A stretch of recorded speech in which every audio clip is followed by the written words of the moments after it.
Hello, everyone. Welcome back to Easy English Talk. I'm Sarah. And I'm Mike. Today, I want to start with a question that might surprise you. What if one simple mental trick could make you sound more fluent, almost overnight, even if your grammar isn't perfect? That sounds too good to be true.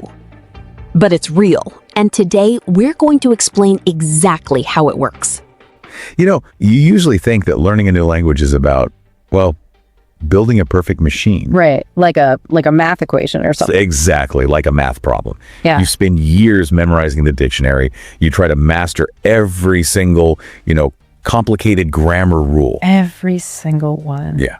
And then, the theory goes, you just put it all together in your head and out comes perfection. You just plug in the correct words and you put them in the exact right order and bam, the result is fluency. Right. And it feels logical when you're sitting in a classroom. Oh, absolutely. It makes perfect sense in a classroom. But then you step out into the real world. Yeah. You listen to how actual native speakers talk at a coffee shop or in a meeting. And suddenly, that perfect machine looks incredibly messy. So messy. People start sentences and don't finish them. Right. They pause, they repeat themselves. Yeah, that messy reality is the absolute definition of what we call the fluency illusion. Fluency illusion, I like that phrase. Yeah, it's a great concept. The researchers behind a program called Easy English Talk, they've dug deeply into why this illusion exists. Okay. And they point out a really fascinating reality. Sounding fluent in English isn't actually about having perfect grammar. Wait, really? No, it's not. Or even having a massive, sophisticated vocabulary. Which, that sounds completely backward at first. It does. It goes against everything we're taught in school. Right. Because if fluency isn't about perfect grammar and knowing all the words, what is it actually based on?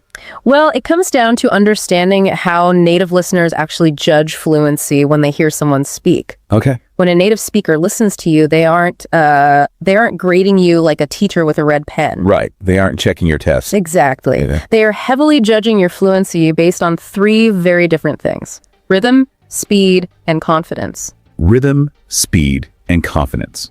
Let's slow down for a second and think about what that looks like in a real everyday conversation. Sure. So imagine a speaker who is constantly searching for their words. Mm-hmm. They speak very slowly. They take long, awkward pauses between every single word while they think. Right. Even if they eventually build a sentence with absolutely flawless grammar, they somehow sound less fluent. Because that broken rhythm is what gives it away. Yeah. It feels hesitant. And honestly, it makes the listener feel a little anxious too. Oh, that's true. You feel the anxiety. Right. But on the flip side, someone who speaks with a smooth, continuous rhythm, someone who keeps the momentum of the conversation moving, they will actually sound much more fluent to a native ear. Even if they make mistakes. Even if they drop an article or make small grammatical mistakes along the way. Wow. Yeah. Fluency is, in many ways, a performance. A performance. I love that. It is about the feeling you give the person listening to you. Exactly. You want them to feel relaxed. So, if perfect grammar isn't the secret behind this performance, how do fluent speakers create that smooth rhythm so effortlessly? Well, it revolves around a very specific concept in language learning.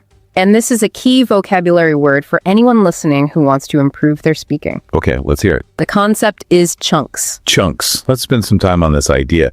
What exactly are chunks? So chunks are simply groups of words that naturally go together. Okay. They act as a single unit in your brain rather than a collection of individual words. So if you are building a sentence word by word, you might say, I would like to know. Right, which is incredibly slow. Yeah, you are doing a lot of mental work for a very simple thought. Exactly. But a fluent speaker doesn't think about 5 different words. They use a ready-made chunk. I'd like to know. I'd like to know. Right.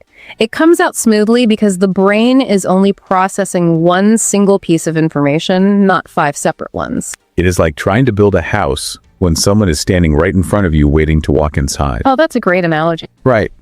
If you are translating word by word from your native language into English, you're building that house brick by brick. Brick by brick. You have to pick up a brick, check your mental grammar book, put down the mortar, search for the right vocabulary word, and then place the brick. And it takes a long time. It takes forever. And the person waiting for you to finish your sentence gets restless. It is an incredibly stressful way to communicate for everyone involved. Yeah. But Using a chunk is like rolling in a pre-built wall. Yes. It is already put together perfectly. You just stand it up, secure it, and you're ready to keep moving.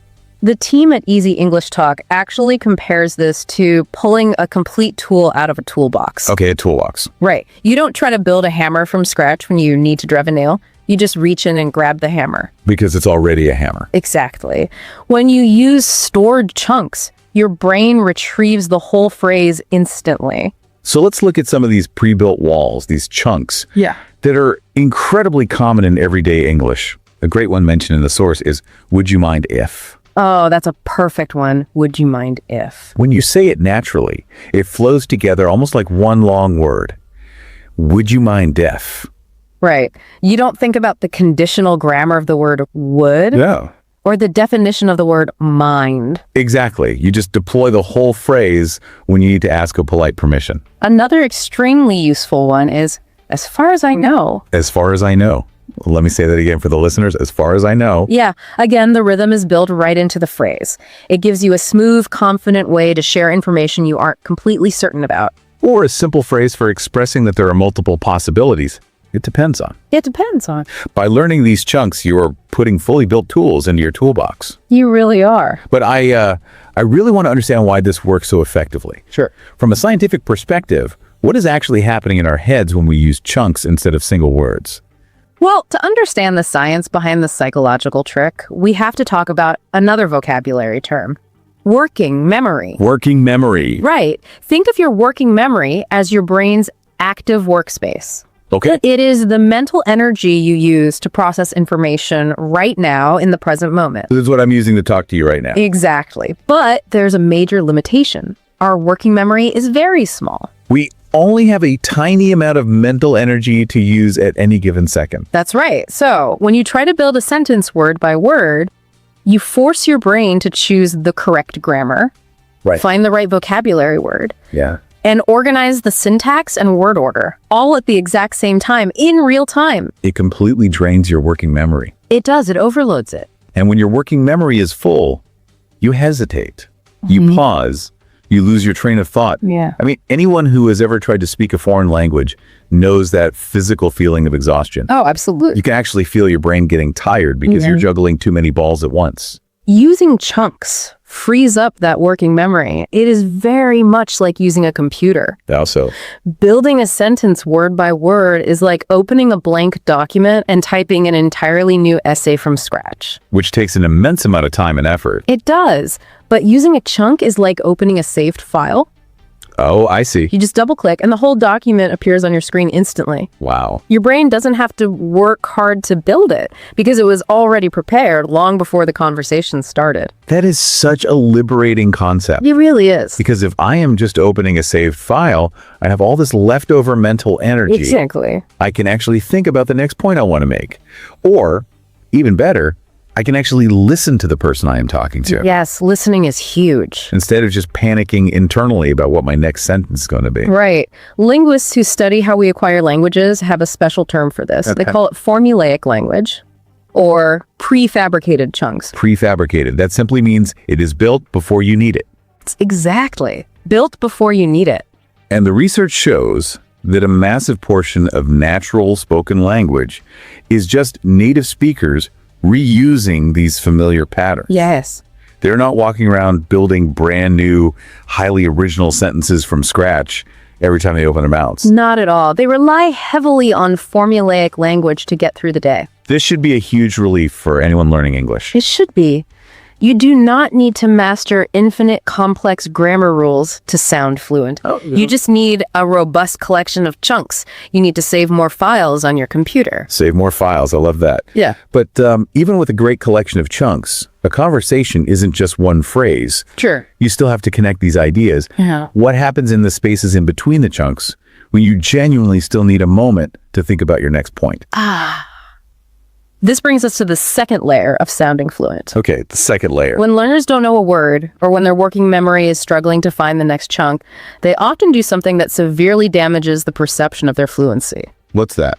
They go completely silent. Wait, hold on. Yeah. Every English teacher I've ever had told me to stop saying, and like. Oh, I know. They drill it into your head that filler words sound messy, uneducated, and unprofessional. Right. So going silent and collecting your thoughts is exactly what we were taught to do. That is a very standard rule in traditional education. And to be fair, it makes perfect sense for written English. Okay, written English. When you are writing a formal essay or giving a highly scripted speech, you avoid those words. Yeah. But everyday spoken English is completely different. Trying to speak in perfectly smooth textbook sentences without any hesitation sounds robotic. Really? It actually sounds less natural to a native ear. Less natural. That is so interesting. Real fluency includes these small imperfections. The solution isn't silence. So what is the solution? The solution is a concept called confident pausing. Confident pausing. Fluent speakers avoid dead silence by using small filler sounds and phrases. Fillers. Let's make sure that's clear. Fillers are small words or sounds that don't really add any literal meaning to the sentence, Right. but they fill the empty conversational space. Right. Words like, well, or actually, or phrases like, let me think. Let me think. Let's break down a very natural native sentence to see this in action. Okay, let's do it. A native speaker telling a story might say, so basically what happened was, well, I was walking to work. Okay, let's look closely at how that is constructed. Yeah. So basically that is a filler chunk. Right. What happened was another pre-built chunk to introduce a story, Exactly. and then, well, a classic filler word. Yes. Psychologically, those fillers send a very specific signal to the listener. What kind of signal? Pure silence signals uncertainty, or it implies that you have finished speaking. Oh, like it's my turn to talk now. Right. But a filler tells the listener, I am still speaking. Okay. I have not lost my confidence or my train of thought. Just give me 1 second to find my next idea. It holds your space in the conversation. Exactly. It holds your space. It tells the other person not to interrupt you because you aren't done yet. Right. It manages the flow of the conversation confidently rather than awkwardly. It really does. So we understand the theory now. We do. We know about the power of chunks, how they save our working memory, and the importance of confident pausing using fillers. But understanding the theory isn't enough. No, we have to put it into practice. Right. We need to talk about how to train this into a daily habit. And the researchers from Easy English Talk have put together a fantastic toolkit. It has 4 specific practical exercises. 4 exercises. Let's get into them. Yeah. First exercise is a fundamental shift in how you study. Collect chunks, not words. Collect chunks, not words. Okay, what does that mean in practice? When you are learning new vocabulary, you have to stop writing down single words on flashcards. Oh, I used to do that all the time. We all did. But you need to learn the vocabulary inside a full, usable phrase. Okay, so for example, if I want to learn the word depend, I shouldn't just write depend and memorize the definition. No, I should write the whole chunk. It depends on the situation. it depends on the situation. By learning the whole phrase, you are immediately storing a pre-built wall, not a single brick.